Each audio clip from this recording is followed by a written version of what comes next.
उमरज तालुका कराड येथील अनेक वर्षांपासून प्रतीक्षेत असलेल्या सेगमेंटल उड्डाणपुलाला मान्यता मिळाली असून या उड्डाणपुलाचा सर्वे राष्ट्रीय महामार्ग प्राधिकरण विभागाकडून करण्यात आला। उमरज येथील आमदार मनोजदादा घोरपडे यांच्या संपर्क कार्यालयात प्राधिकरणाचे अधिकारी, उमरज ग्रामपंचायतीचे पदाधिकारी व ग्रामस्थ यांच्यात नियोजित कामाच्या अनुषंगाने चर्चा झाली। यावेळी महामार्गाची प्रत्यक्ष पाहणी व संगणकावर नियोजित कामाचा आराखडा सादर करण्यात आला। उमरजचे वाढते विस्तारीकरण व सध्याच्या रस्त्यामुळे होणारे अडथळे कायमस्वरूपी दूर करण्यासाठी सेगमेंट उड्डाणपूल होणे गरजेचे आहे।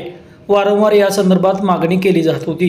यासाठी आमदार मनोज घोरपडे यांनी केंद्रीय स्तरावर केलेल्या पाठपुराव्याला यश आले असून सेगमेंट उड्डाणपुलाला मान्यता मिळाली आहे। या अनुषंगाने महामार्ग प्राधिकरण विभागाचे अधिकारी महेश पाटोळे तसेच इतर अधिकाऱ्यांनी कामाचा सर्वे केला। आमदार मनोज घोरपडे, सरपंच योगराज जाधव व ग्रामस्थांच्या उपस्थितीत संगणकावर संभाव्य कामाचे सादरीकरण करण्यात आले। प्रत्यक्ष कामावेळी वाहतुकीस अडथळा होणार नाही व उमरजचे व्यावसायिक नुकसान होणार नाही यासाठी योग्य नियोजन करण्याबाबतच्या सूचना यावेळी आमदार मनोज घोरपडे यांनी केल्या। यावेळी सरपंच योगराज जाधव, महेश बाबा जाधव, चंद्रकांत जाधव, जयवंत जाधव, प्रवीण जाधव, रणजित जाधव, ॲडव्होकेट विशाल शेजवळ, प्रशांत देशमुख, ग्रामपंचायत सदस्य विजय जाधव, उमेश काशीद, किसन माळी, डॉक्टर दीपक माने, दिगंबर भिसे, महेश जाधव, निलेश भंडारे व ग्रामस्थ मोठ्या संख्येने उपस्थित होते।